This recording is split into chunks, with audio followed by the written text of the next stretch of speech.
Assalamualaikum warahmatullahi wabarakatuh. Kami dari kelompok 3 yang beranggotakan Khairunisa Putri, Rifan Kurniawansyah, dan Rahmadita Ananda.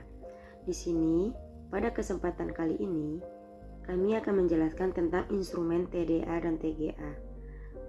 Sebelum melihat kelanjutannya, silakan like dan comment and subscribe. Terima kasih. Yang pertama akan dijelaskan oleh teman saya yaitu Dita. Kepada Rahmadita, saya persilahkan. Baiklah, instrumen pertama yaitu instrumen TDA. Instrumen TDA atau Differential Thermal Analysis merupakan suatu teknik di mana suhu dari sampel yang akan kita uji kita bandingkan dengan material reference innernya selama suhu yang terprogram. Nah, suhu sampel dan reference akan sama apabila tidak adanya perubahan. Namun, kalau misalkan dia adanya perubahan seperti adanya peristiwa termal yaitu pelelehan, dekomposisi, bahkan perubahan struktur pada kristal, maka suhu sampel juga akan berubah. Dia itu dapat berada di bawah atau bersifat endotermik, dan dia itu juga dapat berada di atas atau bersifat eksotermik pada suhu referensinya. Perhatikan gambar PPT di depan. Nah, itu merupakan gambar dari instrumen TDA, di mana selama analisis, sampel dan reference ditempatkan secara simetris di dalam tungku, seperti yang terlihat pada gambar. Nah, kemudian suhu sampel dan referensinya itu kita ubah dan dikontrol di bawah pengontrolan program suhunya. Selama proses ini, terkompel diferensial dipasang untuk mendeteksi perbedaan suhu antara sampel dan referensi yang terjadi. Nah, bahan yang tidak berubah dalam rentan suhu pengukuran digunakan sebagai acuannya. Dengan teknik analisis thermal diferensial ini, setiap perbedaan suhu antara sampel dan referensi dicatat dan melibatkan pemanasan serta pendinginan dalam kondisi yang sama. Suhu yang berbeda kemudian kita plot. Nah, dengan cara ini, perubahan dalam sampel yang menyebabkan penyerapan atau pengembangan panas terdeteksi relatif terhadap referensi inner. Selanjutnya akan dijelaskan oleh teman saya yaitu Ica.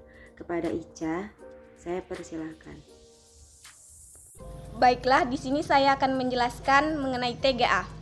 Menurut Interreg Group 2019, termografimetri analisis TGA memberi penentuan endotrem, eksotrem, penurunan berat produk saat pemanasan, pendinginan, dan banyak lagi.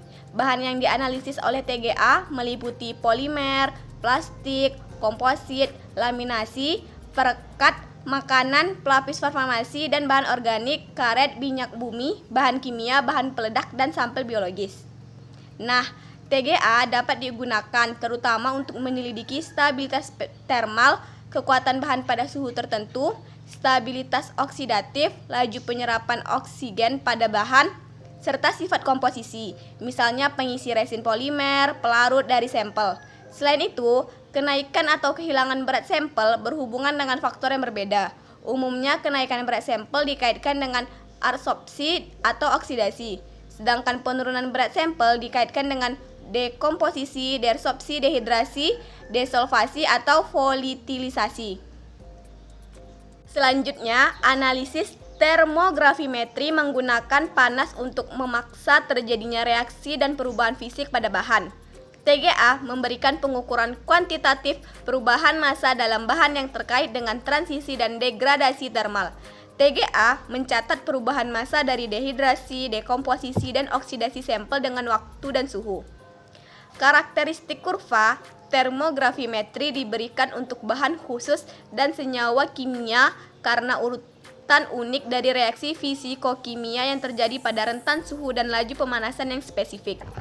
Karakteristik unik ini terkait dengan struktur molekul sampel. Ketika digunakan dalam kombinasi dengan FTIR, TGA mampu melakukan analisis FTIR terperinci dari gas-gas yang berevolusi. Nah, alat yang digunakan untuk analisis TGA disajikan pada gambar 1, bisa kita lihat pada layar, sedangkan komponen utama dalam alat tersebut disajikan pada gambar 2. Selanjutnya akan dijelaskan oleh teman saya Rifan. Kepada Rifan saya persilahkan. Perbedaan instrumen DTA dan TGA. Secara umum, DTA lebih bermanfaat dibandingkan TGA. TGA mendeteksi efek yang melibatkan hanya perubahan massa saja.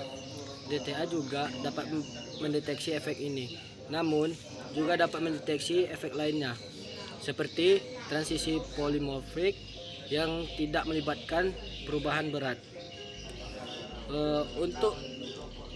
Untuk banyak permasalahan sangat menguntungkan menggunakan DTA dan TGA karena peristiwa-peristiwa termal yang terdeteksi pada 73 DTA dapat diklasifikasikan menjadi beragam proses yang melibatkan berat ataupun yang tidak melibatkan berat. Baiklah, selanjutnya itu pengaplikasian. Dalam kinetika, metode TGA yang cepat dan akurat digunakan untuk mempelajari reaksi-reaksi dekomposisi secara isotermal. Furnace TGA diatur pada suhu tertentu dan sampai diinteraksikan langsung pada suhu ini. Setelah sampel disetimbangkan pada suhu ini selama 2-3 menit, dekomposisi sampel terhadap waktu dapat diikuti. Proses ini dapat diulangi pada suhu lainnya dan hasil analisanya untuk menentukan mekanisme reaksi energi aktivasi dan lain-lain.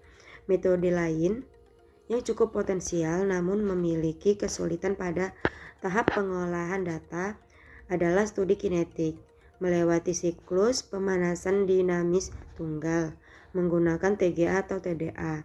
Metode ini bisa sangat cepat, namun analisanya sulit dilakukan karena ada dua variabel yaitu suhu dan waktu yang harus dilibatkan secara simultan. Melalui proses ini dapat saja diperoleh hukum laju yang independen terhadap suhu dan mendapatkan hasil yang berarti dan reliabel.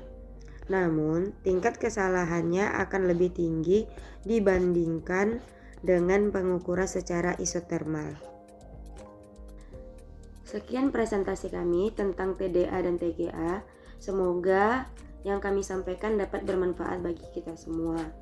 Dan jika ada kesalahan, kami mohon maaf. Kami akhiri dengan wabillahi taufiq wal hidayah. Wassalamualaikum warahmatullahi wabarakatuh.